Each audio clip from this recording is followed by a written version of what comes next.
welcome to our weekly edition of On Politics, our inside show with our guests of Journal Sentinel hosts and reporters. I'm your host, Greg Borowski, and we'll tell you what's on our lineup this week. First, we'll look at how Scott Walker, who these days is feeling at home in Iowa.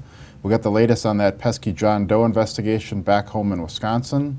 We'll look at whether the Bucks will soon have a new home, and we'll talk about what's happening at the Capitol, where we have a new Supreme Court Chief Justice, or maybe we have two Supreme Court justices. And then, as always, we'll take reader questions. So if you're watching live, please send some of those questions in. And we'll get started in Iowa with a conversation about Scott Walker and presidential politics that we taped yesterday.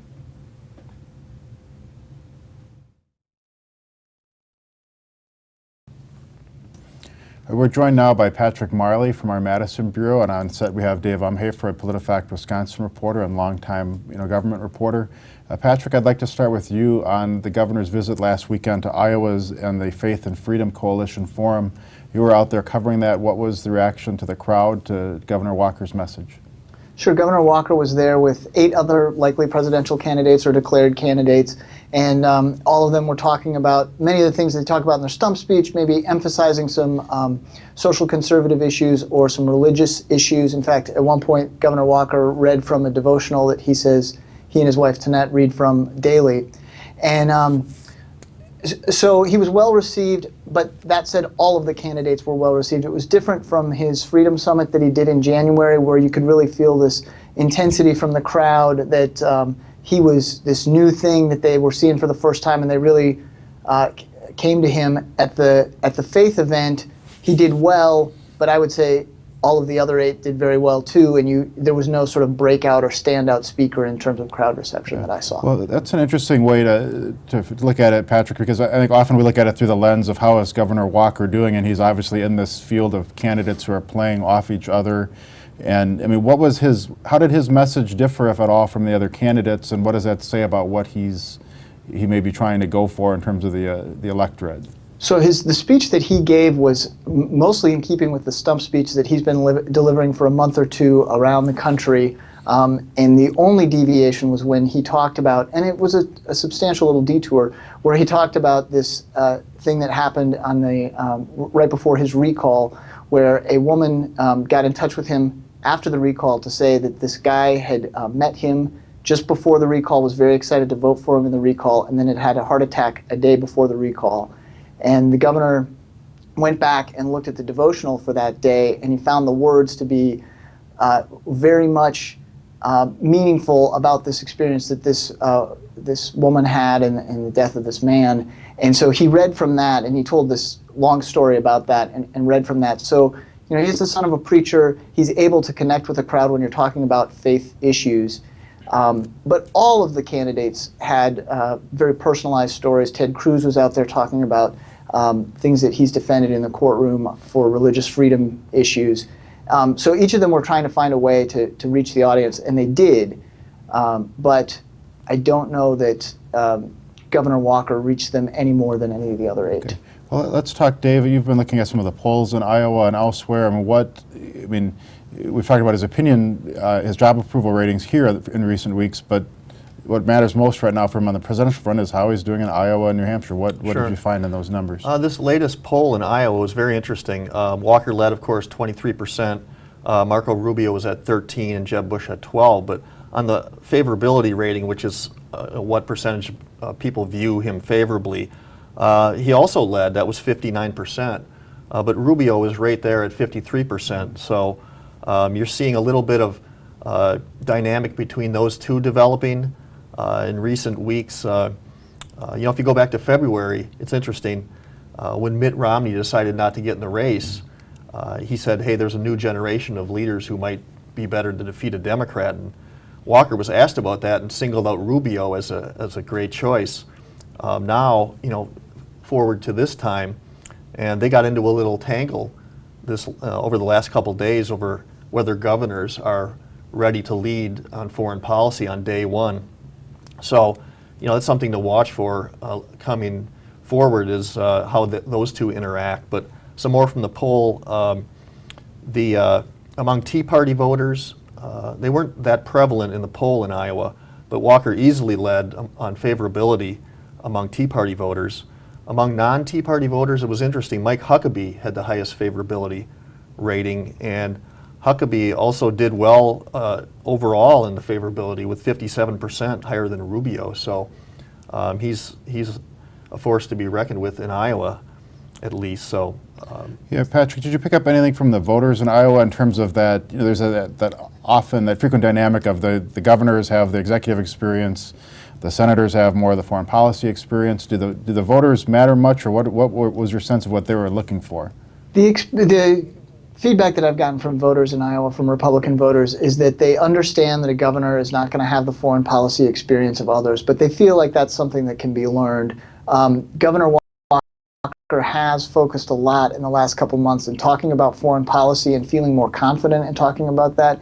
He talks a lot at the end of his stump speech about the importance of Israel as an ally, and really goes against Obama and links Clinton in there as to what he considers poor foreign policy decisions and not an aggressive enough stance against radical Islamic terrorism. That stuff really excites audiences at the number of events that I've been, both in Iowa and New Hampshire, that people really respond to that. And so I think they think that when they see that, that he's a guy who can learn the ropes, and they seem to give him some ground in terms of being able to learn that stuff if he doesn't know it yet. Let's talk briefly about a couple other Walker-related developments in the news. One, there was a story out today, I believe, on how he's capturing some of the big money donors in the party. That's obviously a good thing. And the second story was New York Times this week on his apparent strategy of playing from behind, which the Brewers can certainly identify with this year. That maybe Ron Renicki's managing Walker's campaign on the side. But any thoughts on those, Dave? I mean, what does it show for how Walker's doing? Sure. That New York Times piece, I mean, to me it seems like Walker's just playing the perception game. He knows he can't outraise Jeb Bush in the early going here. So, you know, why try to get into a race you can't win? On the other hand, the governor seems well positioned with donors nationally. And look at this New York Times story. It's he and Jeb Bush are the focus of the story. So he's right in there with the guy who's leading the race in terms of dollars. Right, yeah. Well, that alone's a victory of sorts, too, if you frame that race around just those two. So let's turn a little bit now to the John Doe investigation, which still is lingering out there. It's not quite put to rest or moving forward. Jason, there was some interesting back and forth over the weekend when the governor addressed it quite directly in Iowa. Can you describe what was said and what the significance of that is? Sure. So the National Review had a story last week that described in detail some of the raids that occurred in the two investigations of people affiliated with Governor Walker. And he was asked about that on a conservative radio station on Friday. And the governor, who's largely been silent about the investigations for some time, lashed out and said that he thought there were constitutionally questionable things about the tactics that prosecutors had used, and called it a political witch hunt, which is a phrase that he's used before and a lot of other conservatives have used. On Saturday, I wrote something about that, and I asked the district attorney in Milwaukee County, John Chisholm, and the special prosecutor, Fran Schmitz, about that. They both put out very strong statements. In fact, Chisholm contended that Walker could potentially be charged under the criminal defamation case, under criminal defamation law, saying that he knows enough of the facts to know that it wasn't a political witch hunt, that it was a bipartisan group of prosecutors who engaged in this, that it was judges who oversaw everything. He's, in subsequent statements, said that characterizing these events as raids is inaccurate because they were lawfully executed search warrants. This is all very unusual because Chisholm throughout this has been largely silent, hasn't really talked publicly about these matters, and he's really, in recent days, come out with a quite aggressive rhetorical stance on this. Yeah, I think that was most interesting from the rhetorical aspect of it, because clearly I don't think Chisholm is going to charge Walker or pursue that, and it's sort of a irony of the free speech issue, and then can you speak about it? But Dave, let me touch on with you before we close. This issue is still lingering out there. In Wisconsin, we may be tired of hearing about it.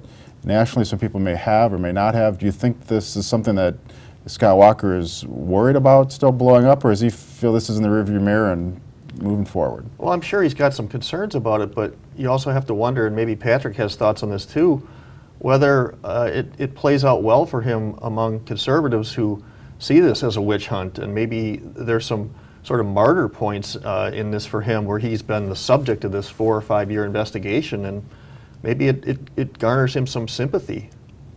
Yeah, do you have a take on that, Patrick? I think that's certainly true. You know, one of the things that makes Governor Walker appealing nationally is the recall and the attempt to pull him out of office because his opponents didn't like where he was going policy-wise. And to that, this investigation can feed into that narrative of, as Dave put it, as a martyr. I think people like that. This case still has to be decided by the state Supreme Court. The U.S. Supreme Court is considering whether to accept a challenge to the way the probe was conducted. How those things play out ultimately will have an effect on this race for president. You know, it's potentially more information will come out through this litigation. Potentially he will be vindicated. Potentially this whole thing could be restarted. That looks like only a remote chance, but it is feasible. All right, we'll leave it there. So thanks to Dave and Patrick. Thank you. All right, we're back live and joined now by Don Walker, a longtime reporter who's working for us covering the arena issues on a fellowship through Marquette University Law School. We got a lot of news on the arena front today, or prospectively even more news, with the governor getting engaged in the discussions later today. Can you give us the latest, Don? Is today the day, or are we close to the day?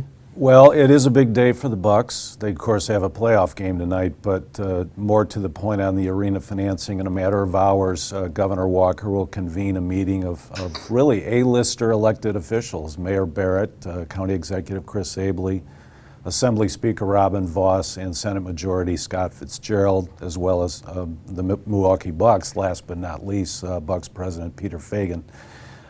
I'd be a little surprised if we have an announcement today, and I say that only because of the complexity of the matter. There's an awful lot of turf to go over, lots of issues to discuss, but what I'm being told is really the purpose of today's meeting is to hear the governor tell the city and the county, this is what we're doing on the legislative side of things. What is it specifically that the county and the city can do to complete this package and get this arena built? Well, one of the complexities we're dealing with, of course, is the level of public support for whatever they do. And about 2 weeks ago, we had a poll from Marquette Law School which showed on a particular proposal from the state, something like 70% opposed. And now we'll put on the screen a couple numbers from a poll this week, which give a very different picture. This was from the Association of Commerce poll, and their respondents were asked, is it better for Wisconsin if the Bucks stay or leave?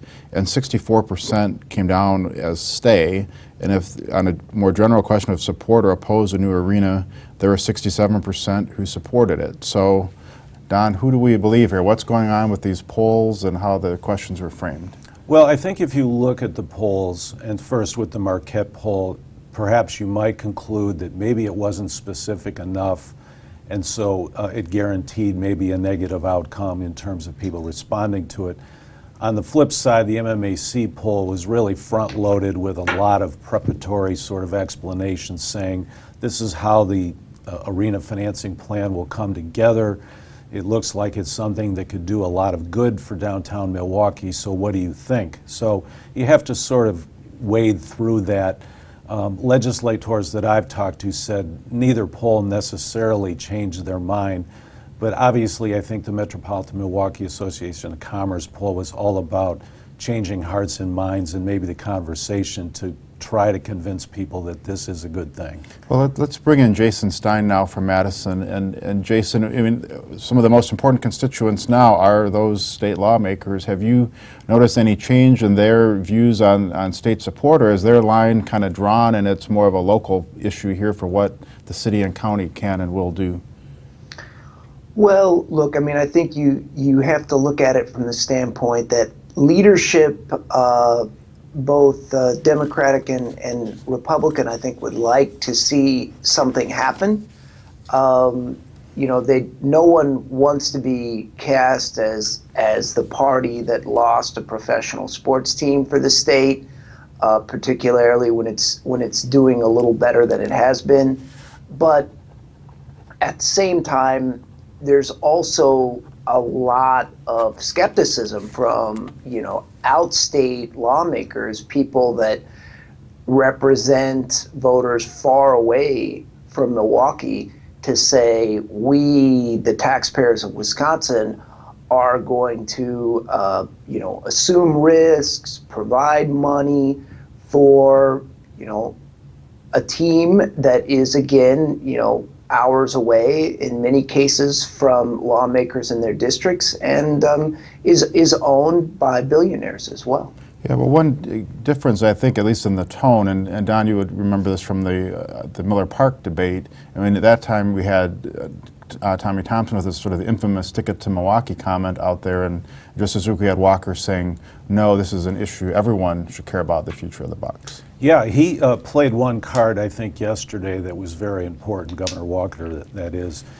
And he was clearly reaching out to the people who live upstate. He said, hey, you should be paying attention to the fact that if this doesn't happen, not only do you lose some revenue from these NBA players who pay these income taxes when they play here in Milwaukee, but don't forget the fact that we're stuck with the Bradley Center. And if the Bradley Center is to stay and there's no new arena, Governor Walker reminded everyone the state is on the hook for perhaps as much as $100 million or more in needed renovations over the next, say, 5 or 10 years, making the case that that's maybe something the taxpayer would not want to have. So why not make this investment, in his eyes, toward a new arena? Yeah. Well, let me ask this question of both of you, starting with Jason. So if you had to name one, so what's the biggest impediment, either in terms of an issue or a person or an entity? Who do you think is the holdup right now in closing this financial picture to get the final agreement in place? Jason, what do you think? The holdup is the money. The holdup is the money. Everyone here is trying to position themselves as best as possible. At the end of the day, look, I mean, I think you have not seen in years Democrats and Republicans at this high level meeting in person to try and solve any issue at all in years, really. So I don't really see anyone holding this up. I see people of both parties trying to thread a needle that is very, very difficult to do. Well, Don, do you have a take on that? I mean, the governor is engaged now. We've heard everybody's cards are kind of on the table except the county. I mean, what do you expect the county could or would do to help, close that gap? Well, what I'm being told is County Executive Chris Abele has a couple of options here. One, he's got the land. He's got the Park East corridor that holds the potential for all this additional development the Bucks hope one day will come to fruition.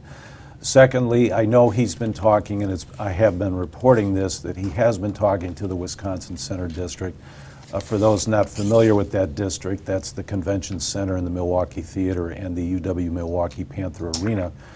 That outfit controls 4 separate taxes that are collected now that are used for debt service on those buildings. I think Chris Abele is thinking, is there a way to tap into that and provide some additional capital that could be diverted toward the arena? It's a talking point. It may not necessarily fly with Republican legislators, but I think Jason is right. The money issue is tops. And I asked Governor Walker yesterday flat out, well, what about the owners? Are they prepared to put in more money perhaps? Sources tell me the Bucks are not budging beyond their $150 million commitment, but we'll see. All right, well, let's ask one last question on this. It should be an easier one. Do the Bucks win or lose tonight?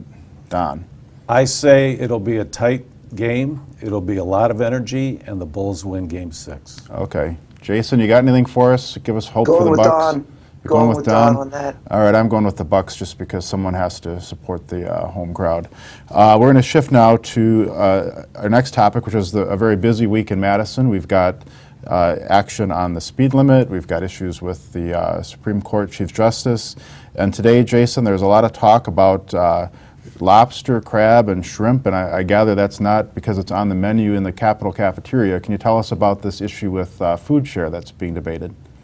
Right. So we've got several proposals on public benefits that are happening right now at the Capitol, both inside and outside the state budget.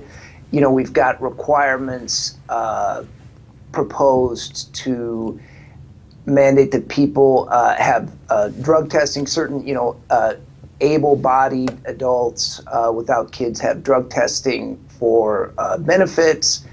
You've got other possibilities of changing or requiring additional types of food that can and can't be purchased for food, using food stamps under the food share program. So you've got these multiple proposals. They have a good chance of passing the legislature and being signed by the governor. But you have to remember too that there's a lot of federal involvement in these programs, and so a lot of these things, they'll generate huge debate, huge controversy, and at the end of the day, in many cases, they won't move forward.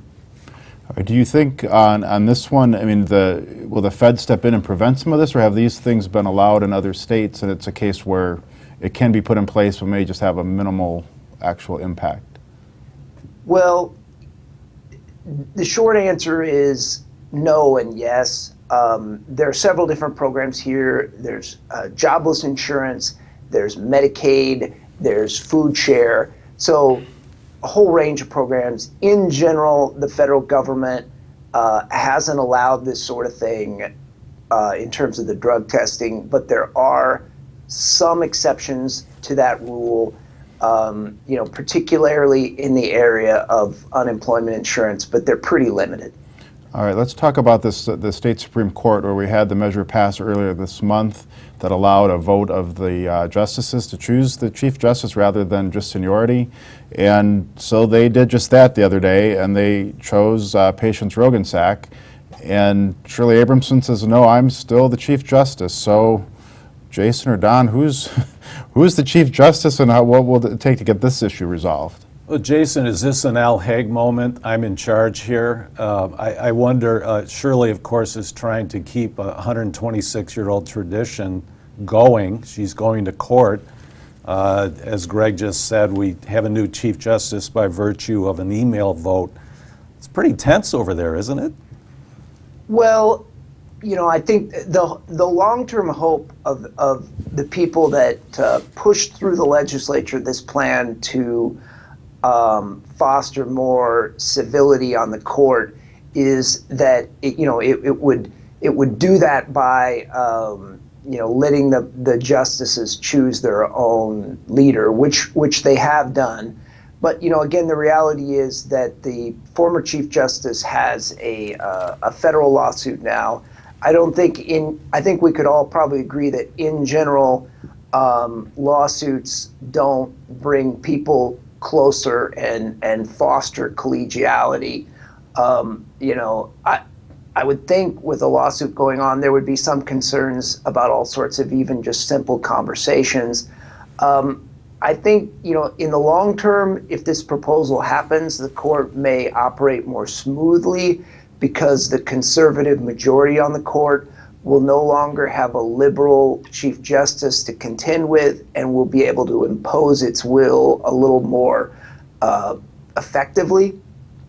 But in terms of in any kind of foreseeable future, a more civil and collegial court, it remains to be seen, but it seems very difficult at this point. Well, it seems like the approach, if it was to drive a more civil and collegial court, is sort of the old we burn down the village to save it kind of thing, because it's certainly not going to be very collegial as they battle over, who's got the leadership on a given day. Mm-hmm. And I mean, does it really, at some level though, Jason, does it matter much? I mean, what does that it doesn't, mean? That's the thing. It doesn't matter that much. I mean, there are certainly limited ways that the Chief Justice can influence the timing of decisions and certain things like that. The Chief Justice also is a kind of a chief administrative officer of the state court system.